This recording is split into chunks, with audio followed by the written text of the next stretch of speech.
She can't possibly be his bride. Look at those rags, gasped the merchant's wife as the black mail-order bride stepped from the dusty stagecoach, her worn dress catching sneers from every gathered townsperson who assumed this bold choice would shock their respectable community into chaos.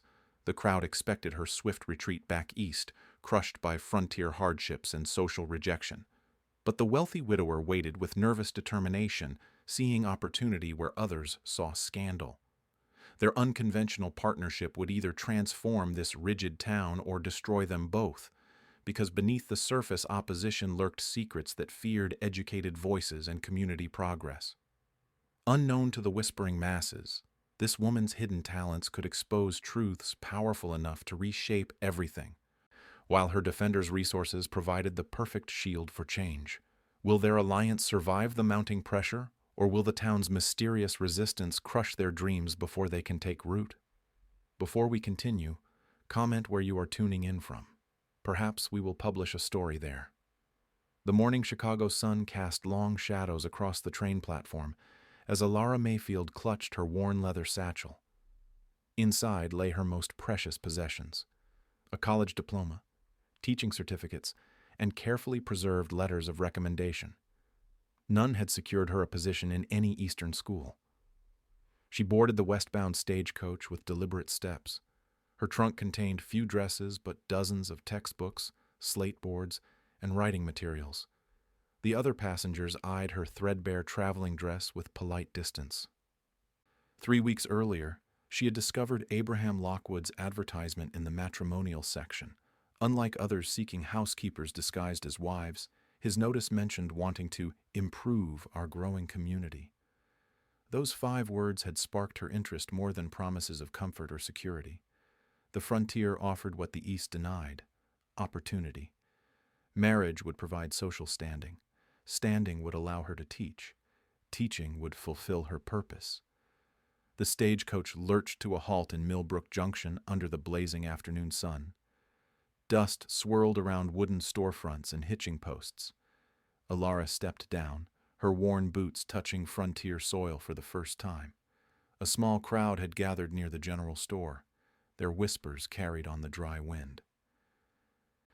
That must be Lockwood's bride. Poor thing looks half-starved. What was Abraham thinking? At the crowd's edge stood a tall man in a clean white shirt and pressed trousers. His nervous energy was visible even from a distance. Abraham Lockwood removed his hat as she approached. "Miss Mayfield?" She nodded. The crowd pressed closer, their curiosity unconcealed. A portly man with a gold watch chain stepped forward.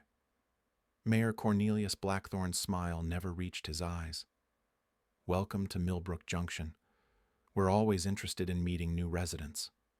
His tone suggested otherwise. Several women clustered behind him, their faces displaying practiced disapproval. "I appreciate the welcome," Ilara replied. Her voice carried Eastern education, surprising several onlookers. Abraham gestured toward a waiting wagon. "Shall we collect your belongings?" The crowd watched as he helped her into the seat. Their stares felt heavy as judgment. Dr. Martha Henley observed from her clinic doorway. Unlike the others, her expression showed curiosity rather than condemnation. She had seen enough frontier arrivals to recognize strength disguised as vulnerability. The wagon rolled toward Abraham's ranch as the sun began its descent. The silence stretched between them until he finally spoke. "The town can be particular about newcomers," Alara had noticed. "Change often unsettles people. You seem remarkably calm about their reception." She had faced worse in Chicago. At least here, hostility was honest rather than hidden behind false politeness. That evening, anonymous letters appeared at the ranch. The messages were brief but clear. "Reconsider this union for everyone's benefit." Abraham crumpled them without sharing their contents. The next morning brought fresh challenges. At the general store, the proprietor's wife served other customers while ignoring Alara completely. Children pointed and whispered from behind their mothers' skirts. Even the bank clerk suggested Abraham might want to reconsider his financial arrangements. By the third day, the pressure had intensified. Town council members visited the ranch with barely concealed ultimatums disguised as friendly advice. The community has standards, Blackthorn explained during an uninvited visit. We've worked hard to build something respectable here. Abraham's jaw tightened. I don't recall asking for the council's approval of my personal decisions. Of course not. We simply want what's best for everyone involved. After they left, Abraham found Alara sitting on the porch, staring at the horizon. Her composure had remained steady, but he sensed the toll. Perhaps they're right, she said quietly. Perhaps this was a mistake. The admission surprised him. She had seemed unshakable. I won't pretend this is easy, he replied, but I meant what I wrote about improving the community. Something in his tone made her look up. This was the moment she had been waiting for. What if I told you I came here not because I needed rescuing, but because I had something to offer? Abraham studied her face. I'd listen. Alara rose and walked to her trunk. She returned with a leather portfolio and placed it on the table between them. Inside were documents that told a different story. Graduation certificates, teaching credentials, and glowing recommendations from Chicago institutions. I graduated top of my class from Teachers College, she said. I taught successfully for 2 years before. Circumstances forced me to seek other opportunities. Abraham examined the papers with growing amazement. You're a trained educator. The frontier needs schools more than it needs another housewife. Marriage would give me the social position to establish one. The revelation transformed everything. She hadn't answered his advertisement out of desperation, but strategy. You chose me deliberately. I researched every matrimonial notice in 3 newspapers.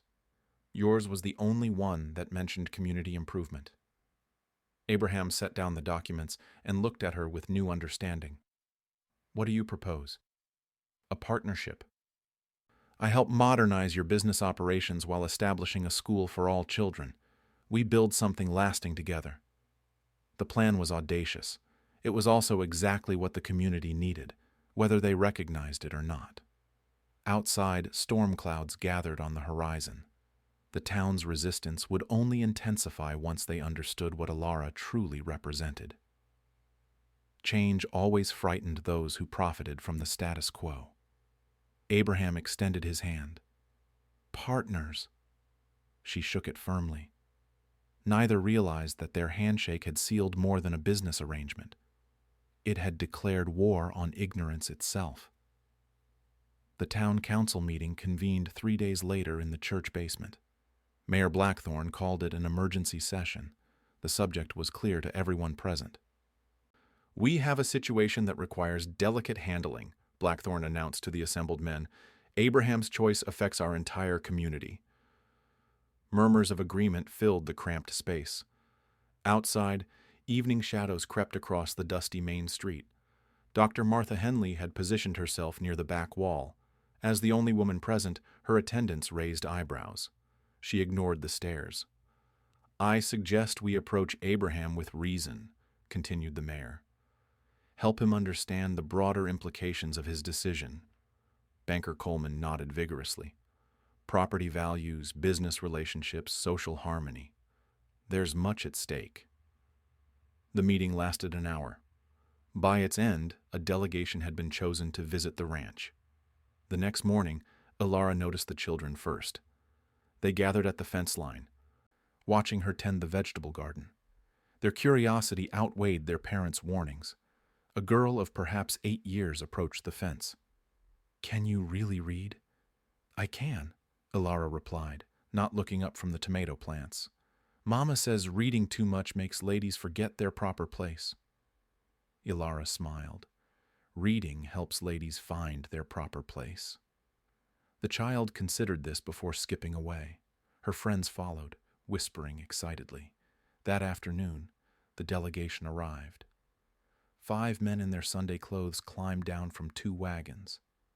Blackthorn led them toward the house with purposeful strides. Abraham met them on the porch. Gentlemen, Abraham, we need to discuss your situation, Blackthorn began without preamble. The community has concerns. My private affairs are hardly community business. When they affect our town's reputation, they become everyone's business. The banker stepped forward. Think about your standing, Abraham, your business relationships, the respect you've earned over the years. Abraham's expression hardened. Are you threatening my livelihood? We're offering guidance, the mayor corrected smoothly, before things become complicated. Through the kitchen window, Alara listened to every word. She had expected this confrontation. The intensity surprised her. I appreciate your concern, Abraham said finally, but my decision stands. The delegation exchanged glances. This wasn't the response they had anticipated. Perhaps you need time to reconsider, Blackthorne suggested. These matters shouldn't be decided hastily. After they left, Abraham found Alara in the kitchen. Her face was pale but determined. They'll make this difficult, she said. Let them try. The harassment began the next day. Anonymous notes appeared under their door. Shopkeepers suddenly found themselves too busy to serve them. Business partners delayed meetings indefinitely. By week's end, the pressure had become unbearable. Abraham's closest associate canceled their largest contract. The bank questioned his loan arrangements. Even the pastor suggested postponing any wedding ceremony. Alara watched her partner struggle under the mounting opposition. This wasn't the life she had promised him. That evening, she sat alone on the porch as sunset painted the sky crimson. The weight of her decision pressed down like storm clouds. Perhaps she had overestimated her ability to change minds through persistence alone. Abraham found her there an hour later. His face showed the strain of the week's battles. Maybe they're right, Alara said quietly. Maybe I'm asking too much of you. He settled into the chair beside her. What exactly are you asking? The question hung in the air between them. Everything depended on her answer. More than you bargained for when you placed that advertisement. Abraham studied her profile in the fading light. Tell me exactly what I bargained for. This was the moment she had both anticipated and dreaded. The truth would either save their partnership or destroy it completely. Alara rose and walked to her trunk. She returned with the leather portfolio that contained her credentials. But beneath those documents lay something else. Something that revealed the full scope of her ambitions. I didn't just teach in Chicago, she began, spreading papers across the table. I developed an entire curriculum for frontier education. Mathematics, literature, practical sciences, business accounting. Abraham examined the detailed lesson plans and teaching methods. Each page revealed hours of careful preparation. This isn't amateur work, he said with growing amazement. I spent 2 years perfecting these methods, testing them with students from different backgrounds and skill levels. She pulled out another folder. Inside were architectural sketches for a schoolhouse, complete with specifications for desks, blackboards, and a small library. You've planned everything, including the financial projections. She showed him carefully calculated budgets. A school would pay for itself within 3 years through tuition and community investment. Abraham set down the papers and stared at her. You're not just a teacher. You're an educational entrepreneur. The term surprised her. She had never thought of herself in those terms. I'm someone who sees opportunity where others see problems. Abraham laughed suddenly. The sound startled them both. They're not trying to stop a marriage, he realized. They're trying to stop a revolution. Alara felt something shift between them. Understanding replaced uncertainty. Are you prepared for revolution? She asked. Abraham extended his hand across the table. Partners in revolution. She shook it firmly. Their second handshake carried different weight than the first. Outside, coyotes called to each other across the prairie. The sound seemed less lonely now, more like communication between allies preparing for battle. Tomorrow would bring fresh challenges. Tonight, they had found their common cause. The transformation of Millbrook Junction had officially begun. The first child arrived at dawn. 8-year-old Sarah Coleman slipped through the fence while her father conducted business in the next county. Her curiosity had finally overcome her fear. Alara found the girl sitting on the porch steps, clutching a worn primer. "I heard you know about numbers." "I do. Would you like to learn more about them?" Sarah nodded eagerly. Within minutes, Alara had transformed the kitchen table into a classroom. She began with basic addition, then showed how numbers connected to real life, measuring flour for bread, calculating fair prices at market, determining how much seed to plant. The girl's eyes widened with each revelation. Numbers weren't abstract concepts. They were tools for understanding the world. By afternoon, 3 more children had joined them.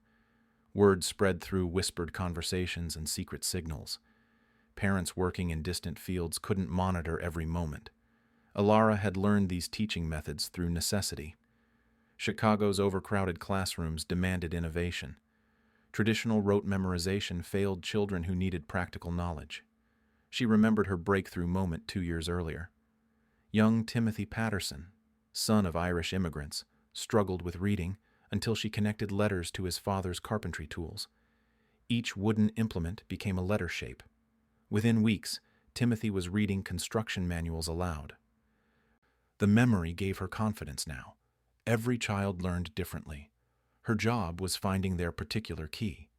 Meanwhile, Abraham discovered Alara's business insights were equally valuable.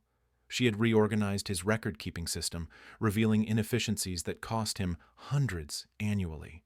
Her suggestions for crop rotation could increase yields by 30%. Her knowledge came from managing her family's finances after her father's unexpected death. While other college women studied theory, she had learned practical economics through necessity, negotiating with creditors, analyzing market fluctuations, making every dollar stretch. Those skills translated perfectly to ranch management. By the week's end, Abraham's operations showed marked improvement. Cattle were healthier. Supplies lasted longer. Profit margins increased noticeably. Dr. Martha Henley noticed the changes during her weekly rounds. Abraham's ranch had always been well managed. Now it seemed almost scientific in its efficiency. She also observed something else. The Lockwood property buzzed with quiet activity during afternoon hours. Children's voices carried on the wind. Laughter echoed from the farmhouse. Martha's medical training had taught her to observe without judging. What she saw impressed her. These weren't random gatherings. They followed patterns, structure, purpose. One afternoon she stopped by unannounced. Inside the kitchen, 6 children sat around the table working mathematical problems. Alara moved between them, offering individual guidance. "Carry the one, James. Remember what we practiced about place values." "Mrs. Henley!" Sarah Coleman jumped up. "Look what I can do!" The girl demonstrated long division with confidence that would have impressed university students. Her technique was flawless, her understanding clearly genuine. Martha watched in fascination. "Where did you learn to teach like this?" "Every child has unique gifts," Alara replied. "Traditional methods ignore those differences." Martha had seen enough frontier schools to appreciate the truth of that statement. Most teachers relied on discipline and repetition. Few bothered to understand their students' individual needs. "Have you considered making this official?" Alara paused in her instruction. "The town wouldn't approve. Some members of the town might surprise you." That evening, Martha visited other progressive-minded residents. The blacksmith whose son struggled with reading. The seamstress who wanted her daughters to learn bookkeeping. The minister who believed education served God's purpose. Each conversation revealed hidden support for better schooling. Parents recognized their children's potential. They simply lacked resources to develop it. Word of Alara's teaching abilities spread through careful networks. Mothers shared stories during market visits. Fathers discussed their children's progress during evening gatherings. The secret momentum built gradually, then suddenly. Mayor Blackthorne learned of the informal classes during a routine conversation with the banker. Coleman mentioned his daughter's remarkable improvement in mathematical reasoning. The casual observation triggered immediate alarm. That night, another emergency council meeting convened. This time, the stakes felt higher. "She's not just disrupting social order," Blackthorne declared. She's undermining our authority. The implications were clear. Educated children asked difficult questions. They challenged assumptions. They demanded better explanations for established practices. We need to stop this immediately, the banker agreed. His own daughter had started questioning why women couldn't own businesses independently. But opposition also revealed support. Dr. Martha Henley had attended this meeting too. This time she didn't remain silent. Perhaps we should consider what the community actually needs, she suggested. Our children deserve better education. Several council members shifted uncomfortably. They hadn't expected open disagreement. The current system has served us well, Blackthorne insisted. Has it? Martha challenged. Half our young people leave for bigger cities. The other half lack skills for modern commerce. Her words carried uncomfortable truth. Millbrook Junction was falling behind neighboring towns that had invested in proper schools. The meeting ended without consensus. For the first time in years, Blackthorne's authority faced direct challenge. Word of the debate reached Abraham and Alara by morning. Their informal teaching had become a town issue. The stakes had escalated beyond personal choice. They're scared, Alara realized. Of what? Change? Progress? Losing control over how people think. Abraham understood the implications. This wasn't about their marriage anymore. It was about the community's future direction. What do we do? Alara looked out at the children approaching their fence. More had come today than ever before. Their hunger for learning was undeniable. We give them what they're really afraid of, she said. We succeed. The battle lines were drawn. Education versus ignorance. Progress versus stagnation. Hope versus fear. The outcome would determine more than one school's fate. It would decide what kind of community Millbrook Junction chose to become. The official decree arrived on Monday morning. Mayor Blackthorne delivered it personally, flanked by 2 council members. The document bore the town's official seal and formal language. All unauthorized educational activities must cease immediately, he announced, for the safety and moral guidance of our children. Abraham read the notice twice. Under whose authority? The town council's emergency powers. We're responsible for community welfare. Alara stood silently beside Abraham. She had expected this move. The timing suggested coordination with something larger. What defines unauthorized? Abraham asked. Any instruction not approved by established educational authorities. The nearest authorized school was 40 miles away. The deliberately impossible standard revealed the decree's true purpose. After the delegation left, Alara examined the document more carefully. The legal language was sophisticated. Too sophisticated for a frontier town council. Someone helped them write this, she told Abraham. Who?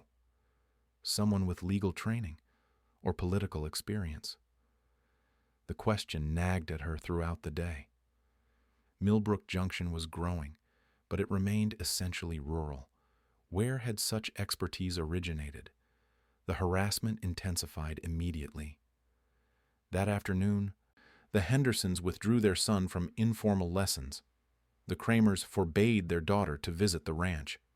Even progressive families felt pressure to conform.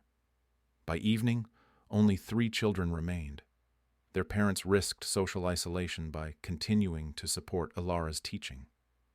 The next morning brought worse news. Someone had attempted to burn the small building Abraham had designated as a future schoolhouse. The fire damage was minimal, but the message was clear. Accidents happen, Mayor Blackthorne observed when Abraham reported the incident. Perhaps it's Providence warning against unwise ventures. No investigation was ordered. No suspects were questioned. The official response was deliberately inadequate. Alara realized their opponents had shifted tactics. Direct confrontation had failed. Now they pursued systematic intimidation. But she had learned strategic thinking during her Chicago years. When frontal approaches failed, flanking maneuvers succeeded. We change our target audience, she told Abraham that evening. Meaning? We teach adults instead of children. The idea was brilliant in its simplicity. Parents couldn't forbid their own education. Adult learning fell outside the council's jurisdiction over child welfare. Ilara announced evening literacy classes for anyone interested. The first session drew 12 attendees: ranch hands who wanted to read contracts, shopkeepers' wives seeking bookkeeping skills, young men planning to start businesses. The classes met in Abraham's barn after work hours. Ilara taught reading, writing, and practical mathematics. Students learned to calculate fair wages, analyze business opportunities, and understand legal documents. Word spread quickly through working-class networks. These weren't theoretical lessons. They provided immediately useful skills. Within 2 weeks, attendance had doubled. Workers from neighboring ranches rode hours to attend. The classes became social gatherings as much as educational opportunities. More importantly, parents who attended evening sessions began questioning why similar opportunities weren't available to their children. Self-education revealed the limitations of existing systems. Dr. Martha Henley joined the classes despite her existing education. Her presence legitimized the gatherings and provided medical expertise when discussions touched on health topics. "You're teaching them to think," she observed after one particularly lively session about municipal budgets. "I'm teaching them to question," Ilara corrected. The distinction was important.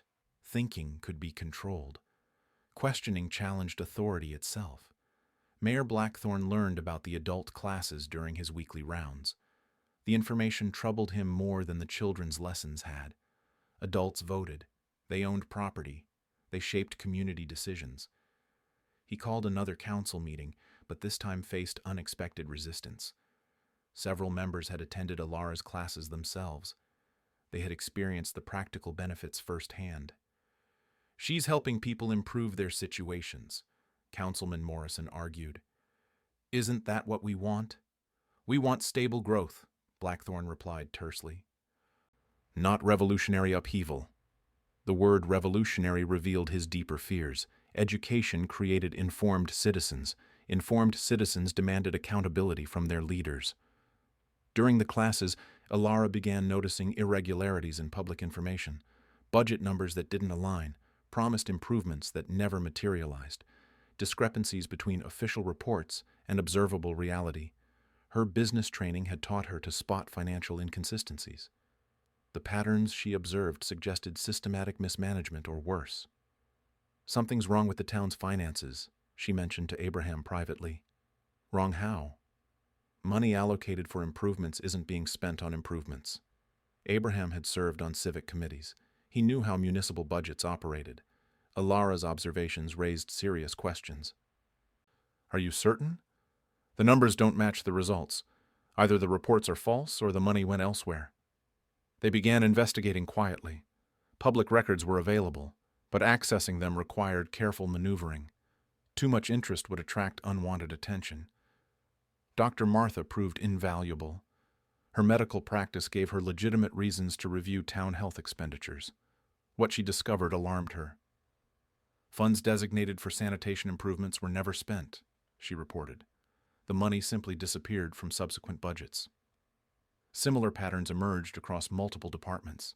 Infrastructure funds unaccounted for, educational allocations that produced no schools, health improvements that never materialized. The scope suggested corruption rather than incompetence. Someone was systematically diverting public money for private purposes. "We need more evidence," Ilara cautioned. "Accusations without proof will backfire." They established a careful routine. Martha reviewed medical expenditures.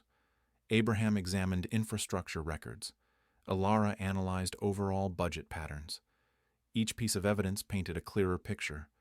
Mayor Blackthorne's administration wasn't just opposing progress. It was stealing the resources needed to achieve it. The revelation transformed everything. Ilara's education efforts weren't just about teaching. They threatened to expose years of financial crimes. That's why the opposition is so intense, she realized. They're not protecting tradition. They're protecting theft. Abraham felt pieces clicking into place. An educated community would spot these irregularities immediately. Exactly. We're not just teaching literacy, we're teaching accountability. The stakes had escalated far beyond anyone's initial understanding. This wasn't a conflict about social change. It was a battle between corruption and transparency. The outcome would determine whether Millbrook Junction remained trapped by dishonest leadership or evolved into an informed, self-governing community. Victory required more than good intentions.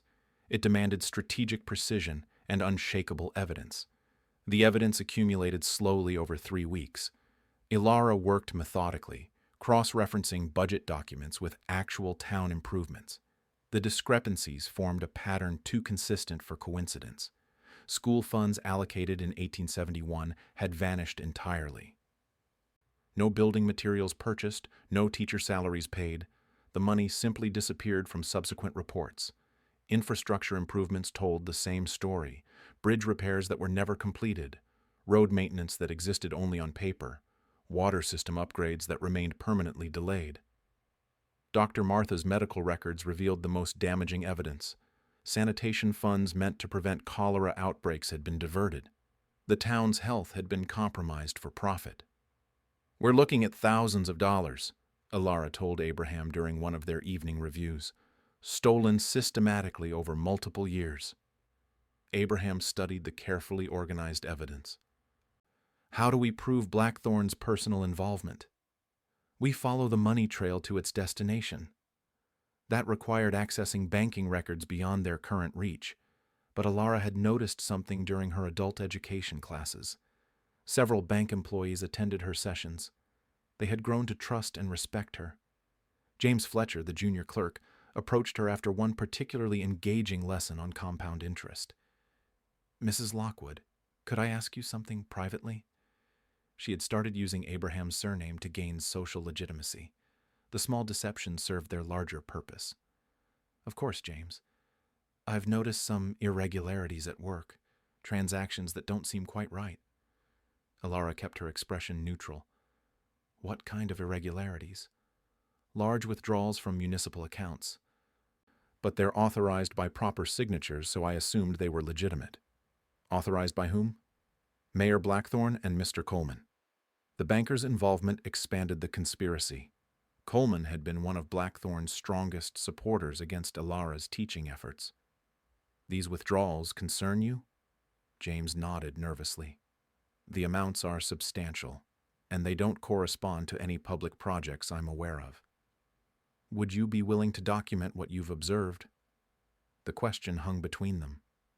James understood the implications. Exposing his superiors could cost him his position. "If it would help the community," he said finally. "It would help immensely." James provided copies of withdrawal records over the following days. The documents revealed a sophisticated embezzlement scheme. Municipal funds were transferred to private accounts controlled by Blackthorn and Coleman. The stolen money had purchased personal property, funded private investments, and supported lavish lifestyles far beyond their official salaries. "They've been treating the town treasury as their personal bank," Ilara observed. Abraham examined the evidence with growing anger, while refusing to fund actual improvements. The scope of betrayal was staggering. Roads remained unpaved while Blackthorn bought investment properties. Schools went unbuilt while Coleman expanded his private business interests. "We have enough evidence for criminal charges," Abraham said. "We have enough for more than that," Ilara replied. "We have enough to transform this community permanently." Her adult education classes had created an informed citizenry. People who could understand budget documents, citizens who recognized their own power to demand accountability. The revelation needed careful presentation. Too aggressive an approach would allow Blackthorn to claim persecution. Too gentle would minimize the crime's severity. Ilara decided on a public forum, a town meeting where citizens could review evidence and draw their own conclusions. Democracy in action rather than accusation from authority. She announced the meeting during her next evening class. "Community budget review session. All citizens invited to examine our town's financial health." The neutral language attracted broad attendance. People curious about municipal spending. Business owners interested in fiscal responsibility. Families wondering why promised improvements never materialized. Mayor Blackthorn learned about the meeting 2 days beforehand. He immediately understood the threat it represented. "You can't hold unauthorized public meetings," he told Abraham during an unscheduled visit. "The meeting is about civic education, perfectly legal." It's about spreading discord and undermining legitimate authority. Abraham smiled grimly. Then you have nothing to worry about. Blackthorn's desperation became obvious. He offered Abraham lucrative business contracts in exchange for canceling the meeting. When that failed, he suggested Alara might face legal troubles if she continued disrupting community peace. "Are you threatening my wife?" Abraham asked quietly. "I'm offering friendly advice about potential consequences." The conversation ended there. Both men understood the stakes completely. Alara spent the remaining days organizing evidence into clear, undeniable presentations. Charts showing allocated versus spent amounts, timelines demonstrating systematic theft, photographs of promised improvements that remained unfinished. Dr. Martha helped prepare medical documentation. The health consequences of diverted sanitation funds affected every family. Disease prevention wasn't abstract policy. It was personal survival. The night before the meeting, Alara reviewed her presentation one final time. The evidence was overwhelming. The presentation was clear and factual. The community would have all necessary information to make informed decisions. "Are you ready?" Abraham asked. "I've been ready since I stepped off that stagecoach." She thought back to her arrival weeks earlier. The hostile stares, the whispered judgments, the assumption that she would disappear quietly when faced with opposition. Instead, she had built something unprecedented. An educated, informed community capable of governing itself effectively. Citizens who understood their rights and responsibilities. Tomorrow's meeting would test everything she had taught, not just literacy and mathematics, but civic engagement and moral courage. The transformation of Millbrook Junction was about to reach its climax. The outcome would determine whether corruption or transparency shaped their shared future. Victory required more than evidence. It demanded a community willing to act on truth rather than comfortable with familiar lies. The stage was set. The audience was prepared. Justice awaited its moment. The town hall filled beyond capacity on a crisp October evening. Citizens packed every available seat while others stood along the walls. The turnout exceeded even Alara's optimistic expectations. Mayor Blackthorn arrived with Coleman and 2 other council members. Their expressions conveyed confident authority, but their rigid postures suggested underlying tension. Alara stood at the front of the room beside a table covered with documents and charts. Her presentation materials were organized with precision that reflected her teaching background. "Thank you all for coming," she began. "Tonight we'll examine our town's financial health together." She started with basic budget principles.